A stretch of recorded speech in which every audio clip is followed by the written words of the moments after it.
Assalamualaikum warahmatullahi wabarakatuh dan salam sejahtera semua. Bertemu dengan saya lagi di channel Firdaus Ishak. Saya ucapkan selamat datang kepada mereka yang baru saja menyinggah ke channel ni. Okey, alhamdulillah hari ini saya diberi sedikit rezeki dari segi masa, ruang untuk saya kongsikan kepada anda. Okey, tentang apa? Korang kena tengok video ni sampai habis. Tapi benda ni kita boleh lakukan untuk kereta Viva, Kelisa, Kenari, Myvi, Alza, Kembara, apa lagi? Avanza, dan ada lagi lah yang kita boleh buat benda ni pada kereta-kereta yang dia ngam benda ni. Okay, so kepada mereka yang belum subscribe lagi, saya harap korang dapat tekan button subscribe dan juga button lonceng untuk aktifkan notification. Tanpa kita berlengah lagi, jom kita layan intro ni dulu dan kita teruskan dengan kerja yang kita akan lakukan.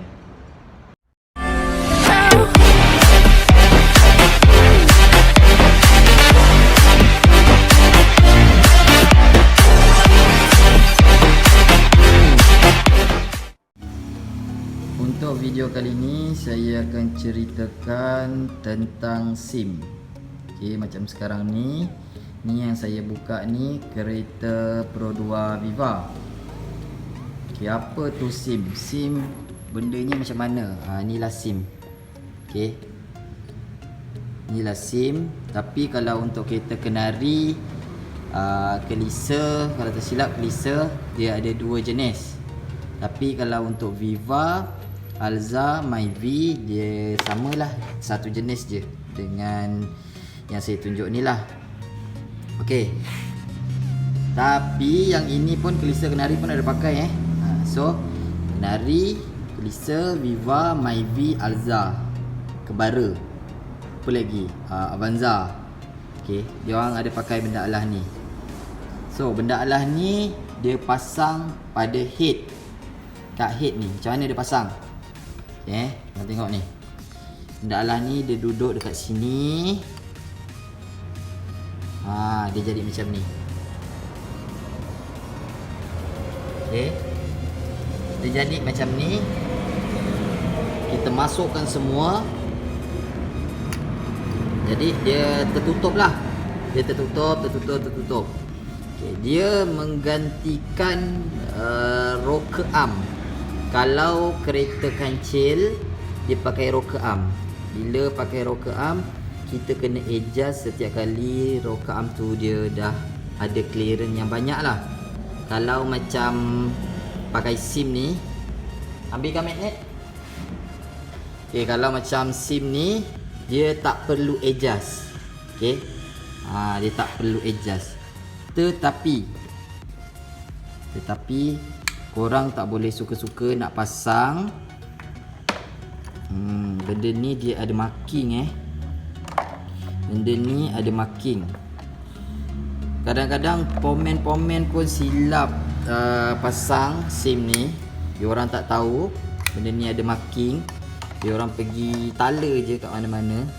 Kadang sebenarnya, contohlah, sebenarnya benda ni dekat sini tapi dia pasang dekat sana. Tapi kalau marking dia sama, dia okey, dia tak bising. Kalau marking dia salah, kadang-kadang enjin jadi tempang disebabkan valve tu tertongkat.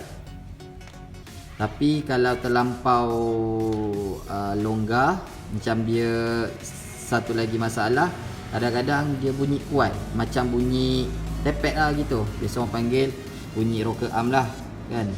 Kita kena adjust. Tapi yang ini dia memang tak perlu adjust. Okay, so saya nak cerita pasal SIM ni lah. SIM ni, korang yang mana tak tahu tu, benda ni sebenarnya dia ada nombor. Korang boleh nampak ada nombor tu 48. Okay, yang ini 48. Kita tengok yang lain pula. Ni 46. Okay, kita cuba yang lain pula.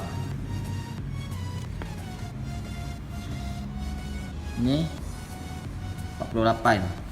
Sebab tu saya cakap kadang-kadang kita masukkan benda alah ni, kalau kena pada tempat dia okey je. Tapi kalau kena yang terlampau ketat ke, ni 48, dia ada yang 50 lebih. Saya cuba cari kejap.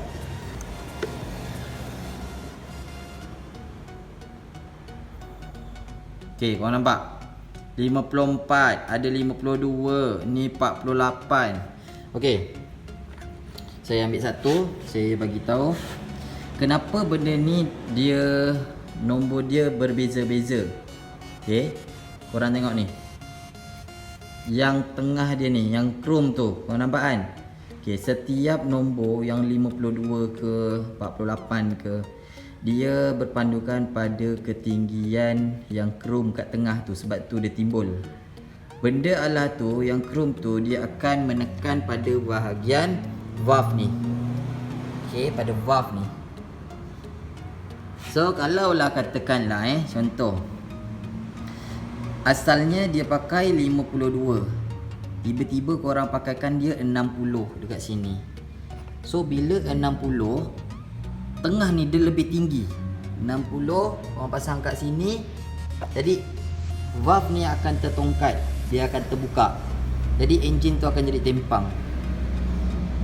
Tapi jika sebaliknya, kalau katakan macam ni, dia punya nombor tadi 52 saya cakap, tiba-tiba korang pakaikan dia nombor 40, biasa jarak yang jauh lah. Kalau jaraknya dekat macam 52, korang pakaikan 50, itu boleh lagi. Tapi kalau pakaikan 40, insya-Allah lah benda ni akan berbunyi macam bunyi rocker up, macam bunyi tepet korang nak kena adjust gitu. Okay? Tapi benda alah ni memang tak akan perlu adjust, cuma korang kena marking. Setiap kali korang keluarkan, korang kena pastikan ini nombor berapa, ini nombor berapa, sana nombor berapa. Okey, faham? Jadi kalau korang salah pasang, maksudnya korang tanggalkan tapi korang tak marking, dia akan jadi satu masalah yang mana korang kena set balik benda ni, kena cari balik. Kalau nak cari tu memang ada masalah dari segi masa lah, dia memang makan masa lah korang nak cari kan. Macam ni okey lagi lah, 12 dalam 4 piston dan 16.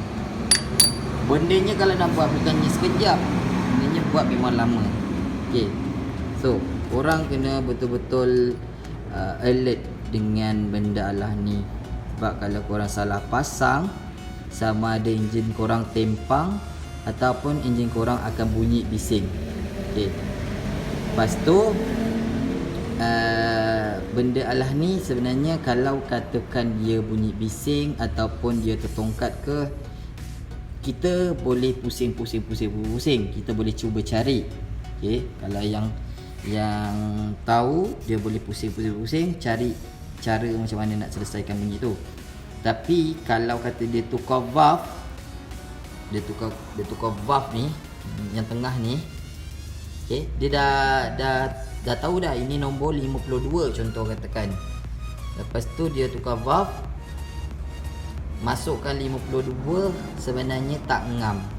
Memang takkan ngam. Korang kena adjust. Ada cara adjust dia macam mana, tapi tu saya akan tunjukkan untuk lain kali lah, untuk video yang seterusnya. Okey, benda alah ni saya akan tunjukkan macam mana dia duduk kat sini. Ambilkan ni cam ni akan tolak benda alah ni.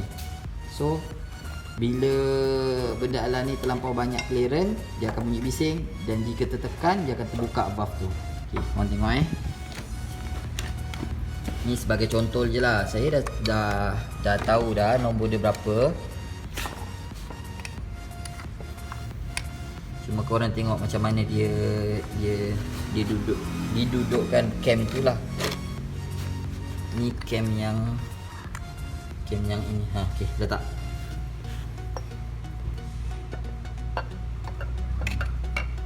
Okey, dah. Sekarang saya dah letak cam. Korang tengok nampak? Cam ni dia akan menekan SIM ni. Sebab tu dia buatkan SIM ni macam penutup itu. So kat sini memang dah tak ada nak adjust apa, tapi memang nak kena betul-betul pastikan SIM tu yang betul.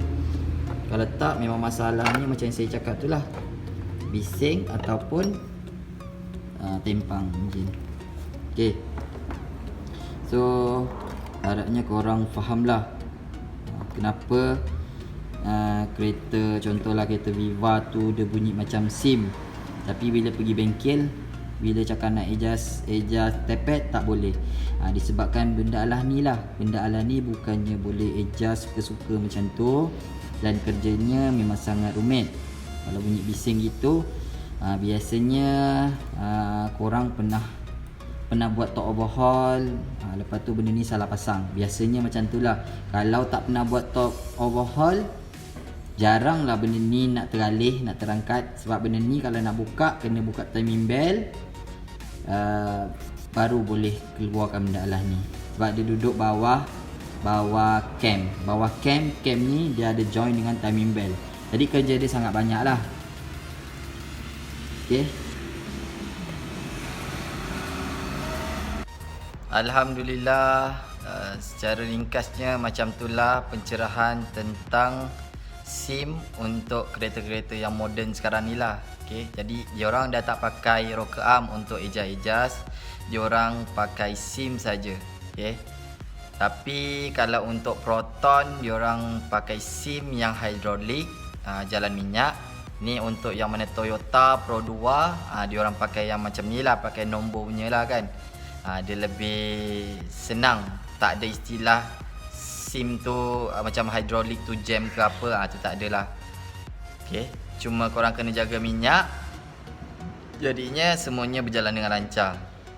Okay, pada mereka yang belum subscribe lagi, saya harap korang dapat tekan button subscribe dan button lonceng untuk aktifkan notification. Dan kepada mereka yang telah subscribe, saya ucapkan ribuan terima kasih. Tak lupa juga untuk like dan komen jika ada sebarang cadangan untuk penambahbaikan pada diri saya ataupun video yang akan datang. Okay, tinggalkan komen di ruang bawah. Dan jika korang rasa video ni bermanfaat, share lah kepada rakan-rakan anda. Kita kongsi ilmu ni sama-sama, tak rugi pun. Bukan kepada orang biasa je, kepada pemen pun kita boleh bagi pencerahan tentang ni. Okay? Yang baik datangnya daripada Allah Ta'ala, yang buruk datangnya daripada diri saya sendiri. Saya mohon maaf jika ada salah dan silap.